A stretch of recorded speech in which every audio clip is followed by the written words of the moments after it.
Hi friends, ఇప్పుడు మనం వెళ్ళే క్షేత్రం అయితే ఆంధ్రప్రదేశ్లోని ప్రకాశం జిల్లా నల్లమల కొండలో ఉన్న భైరవకోన.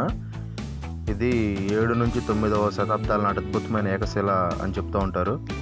పల్లవులు అప్పట్లో ప్రత్యేకంగా ఒకే కొండను తొలిచి 8 శివాలయాలను నిర్మించారు. శివుడు, విష్ణువు, బ్రహ్మ ఇక్కడే కొలువై ఉండటం వలన కార్తీక పౌర్ణమి నాడు చంద్రకిరణాలు శివలింగాలపై పడటం ఇక్కడ విశేషం. ఈ దేవాలయాలలో 7 తూర్పు ముఖంగా, 1 ఉత్తరముఖంగా ఉంటాయి. ఇక్కడ శివుడు అనేక రూపాలైన భర్గేశ్వరుడు, సదానందుడు, భైరవుడు తదితర విగ్రహాలు కూడా ఇక్కడే ఉన్నాయి. శివాలయాలు అయినప్పటికీ ప్రధాన గర్భగుడిలో శివుడు, విష్ణువు, బ్రహ్మలు ఉండటం వలన దీనిని త్రిమూర్తి క్షేత్రం అని కూడా పిలుస్తారు.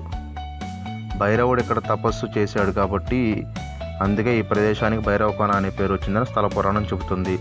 కార్తీక పౌర్ణమి నాడు చంద్రకిరణాలు నేరుగా లింగాలపై పట్టడం ఇక్కడ ప్రత్యేకత. దీనికి దగ్గరలోనే భైరవకోన జలపాతం కూడా ఉంది. భక్తులందరూ దేవుణ్ణి దర్శించుకున్న తర్వాత సరదాగా ఈ జలపాతం దగ్గరికి వచ్చి స్నానాలు చేసి వెళ్తూ ఉంటారు. ఈ భైరవకోన ప్రకాశం జిల్లా చంద్రశేఖరపురం మండలం అంబవరం కొత్తపల్లి గ్రామానికి సుమారు 5 కిలోమీటర్ల దూరంలో ఉంది. కందుకూరు నుంచి అయినా వెళ్ళొచ్చు, లేదా ఆత్మకూరు మీద అయినా ఇక్కడికి చేరుకోవచ్చు. ఈ వీడియో నచ్చినట్లయితే షేర్ చేయండి, లైక్ చేయండి. Thank you.